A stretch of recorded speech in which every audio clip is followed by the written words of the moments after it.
¿quién va a perseguir? ¿Y por qué va a haber persecución? Siempre hablamos de que este es un tema recurrente en el cristianismo. Y de hecho, todos los cristianos, hasta los católicos, tienen esa idea, que van a ser perseguidos. La pregunta es, ¿por qué? ¿Quién va a perseguir? ¿Y el motivo? ¿Cuál es el motivo? Aquí podemos adelantar un poquito. Hay una razón de ser de eso, porque la Biblia nos da también pistas sobre quién va a ser perseguido. Usted puede leer Apocalipsis 12 y 17 y ahí hay una razón.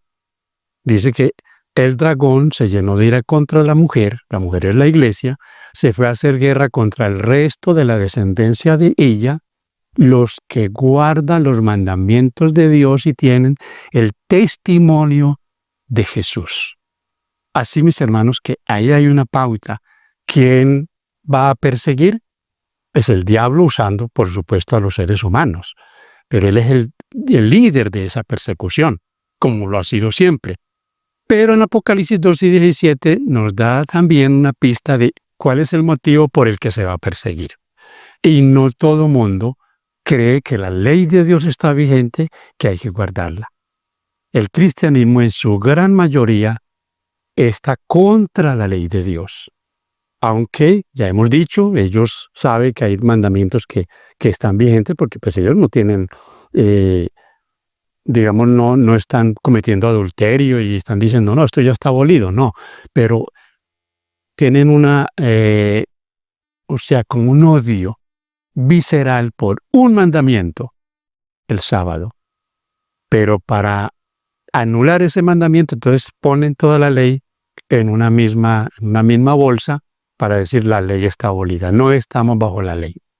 Y no estar bajo la ley no es que no deba guardar la ley, sino que es algo muy contrario a eso, de pensar que si guarda la ley está bajo la ley. Si no se guarda la ley de Dios, si se pisotea la ley de Dios, ahí sí se está bajo la ley.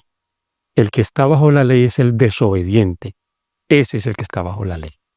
Ahora la pregunta aquí es, a lo largo de la historia, ¿quién ha perseguido? ¿Quién persiguió a Abel? Su hermano Caín. ¿Por qué lo persiguió? Porque Abel estaba haciendo lo que Dios había pedido que hiciera. Llevó un sacrificio reconociendo que necesitaba el perdón de Dios. Sin derramamiento no hay perdón. Y su hermano hizo todo lo contrario. Y se enojó y lo mató. Va a ver usted a lo largo una y otra vez que siempre eso ha pasado. ¿Quién persiguió a los profetas? El pueblo de Israel. El mismo pueblo perseguía los profetas. El Señor Jesús lo dice en Mateo 23. Jerusalén, Jerusalén, que matas a tus profetas y apedreas a los que te son enviados. ¿Quién persiguió al Señor Jesucristo? Los judíos, su propio pueblo. Usó a Roma como el poder civil para ir contra Jesús y finalmente lo crucificaron. ¿Quién persiguió a los apóstoles? Los mismos judíos. Ellos persiguieron a los apóstoles. También usaron al poder romano, al poder civil, porque fue Roma la que decapitó a Pablo. Y ellos también, en muchos casos, hicieron esos ajusticiamientos. Entonces, fíjense, ¿quién persigue a quién? Ahora, ¿quién persiguió en la Edad Media? Y si hacemos ese balance después de los apóstoles, después del año 100, ¿quién comenzó a perseguir? Los mismos cristianos. Y en la Edad Media, ¿quién persiguió? El cristianismo. La iglesia disfrazada de cristiana persiguió a los que no creían sus dogmas. ¿Quién va a perseguir al final? Amados, no van a ser los ateos, los incrédulos, no, van a ser los mismos cristianos. Ellos mismos se levantarán a perseguir. Pongamos eso en nuestra mente. La persecución, la imposición de leyes contrarias a la Biblia van a venir de parte de los mismos cristianos. Eso hay que tenerlo, hermanos, claro en nuestra mente. No nos va a perseguir el comunismo, no, va a perseguir el mismo cristianismo. Voy a leer un texto. Tenemos aquí en el Evangelio de Marcos, tenemos en el capítulo 13 unos versículos que queremos leer.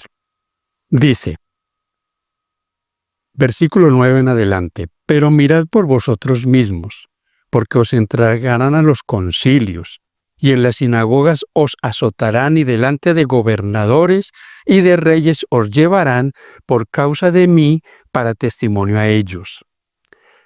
Y es necesario que el Evangelio sea predicado ante todas las naciones. Pero cuando os trajeren para entregaros, no os preocupéis por lo que habéis de decir, ni lo penséis, sino lo que os fuere dado en aquella hora, eso hablad, porque no sois vosotros los que habláis, sino el Espíritu Santo. Y el hermano entregará la muerte al hermano, y el padre al hijo, y se levantarán los hijos contra los padres, y los matarán. Y seréis aborrecidos de todos por causa de mi nombre, mas el que persevere hasta el fin, éste será salvo. Pero cuando veáis la abominación desoladora, del que habló el profeta Daniel, puesta donde no debe estar, y el que lee entienda, entonces los que estén en Judea huyan a los montes. Aquí, mis hermanos, está muy claro una semejanza de lo que va a pasar. Pasó en la época del Señor Jesús, pasó y tiene que ver con la destrucción de Jerusalén, pero tiene que ver también con la parte final de la historia, con usted y conmigo. ¿De qué lado nosotros estamos? ¿De qué lado queremos ponernos? ¿De la mayoría? Nunca, mis hermanos, nunca la mayoría ha tenido la razón. Nunca. La mayoría ha estado en el error. Finalmente, el pueblo de Dios era un remanente, un pequeño grupo, un grupo muy pequeño. Por supuesto que ese grupo está diseminado por muchos lugares. En la iglesia adventista hay una iglesia que tiene un remanente. Hay un remanente allí. Allí hay fieles en la iglesia adventista. Vendrán otros de otros lugares y habrá un solo pueblo, porque finalmente solo habrán dos grupos, los que tienen el sello de Dios y los que tienen la marca de la bestia. Ahora, yo quiero hacerles una pregunta. ¿Va a haber persecución? Sí. Pero ¿cuál va a ser el motivo? Lo que va a detonar, el detonante, ¿cuál va a ser? Tengo un texto aquí para compartir con ustedes en el libro del profeta Joel, capítulo 2, versículo 28 al 31. Dice, después de esto derramaré mi espíritu sobre toda carne, y profetizarán vuestros hijos y vuestras hijas, vuestros ancianos soñarán sueños, y vuestros jóvenes verán visiones. Y también sobre los siervos y sobre las siervas derramaré mi espíritu en aquellos días. Y daré prodigios en el cielo y en la tierra, sangre y fuego y columnas de humo. El sol se convertirá en tinieblas y la luna en sangre, antes que venga el día grande y espantoso de Jehová. El contexto, este capítulo 2 de Joel está hablando del día final. Su contexto está hablando de el día de Jehová, el día de la segunda venida del Señor. No del falso rapto, sino de la segunda venida con poder y gloria. De eso está hablando allí. Pero aquí dice que va a haber una bendición de Dios, el derramamiento del Espíritu Santo. Esto se cumplió en el Pentecostés como primera medida. Pero fíjense que ahí hay cosas que no se cumplieron en Hechos 2. Habla ahí de algunas señales que han ocurrido en la parte final y tendrán un cumplimiento más pleno al final de la historia. Ahora, mis hermanos, ¿quién va a recibir el Espíritu Santo? ¿Quién recibirá el Espíritu Santo? No todo el mundo recibirá el Espíritu Santo. Tengo un texto aquí en Hechos de los Apóstoles que nos dice quién va a recibir el Espíritu Santo. Hechos de los Apóstoles, capítulo 5, versículo 32, dice, y nosotros somos testigos suyos de estas cosas, y también el Espíritu Santo, el cual ha dado Dios a los que le obedecen, no a los que están pisoteando su ley, a los que obedecen. Hay un falso espíritu en el mundo cristiano hoy. Ya creen que porque caen al suelo o alguien les pone las manos y les dice recibe el Espíritu, ya lo recibió. El Espíritu Santo lleva la obediencia. El Espíritu Santo nos sella para la salvación, pero ese sello es obediencia. Nunca el Espíritu Santo lleva a la desobediencia a la palabra de Dios, no a la obediencia. Y el que está obedeciendo a Dios obedece su palabra y está sellado por el Espíritu Santo. Ese, mis hermanos, es hoy uno de los propósitos que nosotros debemos tener. Estar siempre atentos a cada día, limpiar la vida de cosas que nos apartan de Dios para ir recibiendo lluvia temprana y estarnos preparando para la lluvia tardía. Haga usted conmigo la siguiente reflexión. Si hoy hay tanto odio contra la Iglesia, odio que viene de todas partes, del catolicismo, de los que se hacen llamar protestantes. Hay un pastor en el Perú que él dice que él no es protestante. Y yo escuchando esa idea decía, hombre, claro, él no es protestante, porque es que esa es una rama del catolicismo. La rama que rechaza la ley de Dios, que rechaza el día de reposo y que rechaza otras doctrinas bíblicas que la Iglesia cree y atacan a la Iglesia por eso, pues no son protestantes. Porque se supone que el protestantismo se levantó después del 1500 fue para que esto no siguiera sucediendo. Que la hegemonía que había en ese momento por la Iglesia católica, entonces tuviese también que se demostrara que eso no era la verdad. Pero si los protestantes estuvieran hoy, ¿qué estarían pensando? Claro, la obra de ellos no terminó, no se completó, pero ellos la iniciaron. Pero muy triste hoy que los protestantes digan que son protestantes, pero siguen bajo el dominio católico. Parece extraño, pero así es. Entonces, si hoy hay tanto odio contra la Iglesia, miren, hermano querido, nosotros tenemos el mensaje para este tiempo. Dios nos ha dado un mensaje que debe ser predicado al mundo. Y ahora estamos hablando mucho de la verdad presente, de los 3 mensajes angélicos de Apocalipsis 14. Adorar a Dios, adorarlo como Dios, como Creador, adorarlo de forma correcta, en el día correcto, de darle la honra y la gloria, porque el día de juicio ha llegado. Si el mensaje del segundo ángel es salir de Babilonia, de no participar de Babilonia, y el tercer mensaje es no recibir la marca de la bestia, ¿quién está predicando eso? ¿Quién lo predica? La Iglesia Adventista del Séptimo Día. Eso no lo predica ningún creyente evangélico de ninguna iglesia. Eso lo predica la Iglesia Adventista del Séptimo Día. Tenemos el mensaje. Tenemos las verdades para el tiempo final. Pero ¿sabe qué no tenemos? El poder de Dios. La pregunta es, si ahorita hay toda esta clase de persecución, si el diablo se ha levantado para dividirnos, para que entre nosotros mismos nos estemos destrozando, cada vez cualquier cosa que pasa en la iglesia negativa, ni siquiera averiguan si eso es cierto o no. Inmediatamente comienzan a postear videos. La iglesia apostató porque disciplinaron a este o sacaron a aquel, sin averiguar los motivos de eso. Si estamos divididos dentro de nosotros mismos. Tenemos la verdad. Nos atacan los evangélicos. Nos ataca el catolicismo. Y nos atacamos entre nosotros mismos. Yo les hago una pregunta a usted. ¿Qué va a pasar cuando sea derramado el Espíritu Santo? ¿Se imagina usted la persecución que se va a levantar?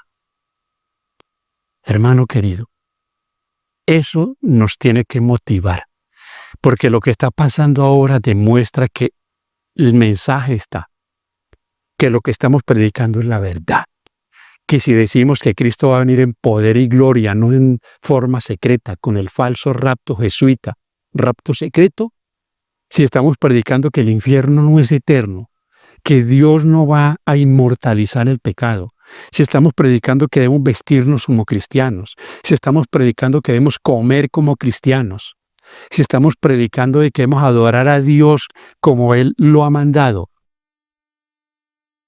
y no tenemos el poder y nos están hostigando todos los días, ¿qué será cuando tengamos el poder? Como dijo el Señor Jesús, hasta las piedras van a predicar, van a hablar. Cuando eso pase, hasta las piedras se van a levantar contra el pueblo de Dios. Y habrá una persecución encarnizada, porque el diablo se levantará con todas sus huestes para tratar de apagar ese espíritu que está sacudiendo el mundo. Recuerde usted, Cristo no vendrá hasta que todo el mundo no reciba la última amonestación, el último pregón. Y ese último pregón, ¿quién lo va a dar? El pueblo de Dios, lleno del Espíritu Santo, unido con los ángeles, en una manifestación poderosa. Y todas las naciones se van a levantar contra ese pueblo, contra ese mensaje. Porque la Biblia dice muy claro que finalmente el que se va a levantar contra el mensaje de Dios será todo el mundo. Habrá persecución en todo el mundo. Mis hermanos, aquí hay un texto que quiero terminar compartiéndoles. Lo tengo aquí en el Evangelio de Juan, en el capítulo, permítanme, mis hermanos, Evangelio de Juan, capítulo 15. Dice el versículo 18 lo siguiente: si el mundo os aborrece, sabed que a mí me aborreció antes que a vosotros. Y luego en el capítulo 16 dice: del día cuando cualquiera que los mate pensará que rinde culto a Dios, que Dios se agrada por eso. Yo he compartido con ustedes esto, mis hermanos: conságrate a Dios, conságrate a Dios, permite que Dios te use, que te llene de poder, y comenzarás a tener problemas. El diablo no le va a gustar eso. ¿Por qué? Porque podemos estar en la iglesia, podemos hacer parte de la iglesia como miembros de iglesia, tener nuestro registro en la iglesia, pero no estar en Cristo. Aquí el secreto es estar en Cristo todos los días, tomados de la mano del Señor. Y finalmente, cuando llegue el momento, el Señor va a derramar su espíritu. No podemos quedar por fuera. Si estamos con vida, que seamos llenos del Espíritu Santo.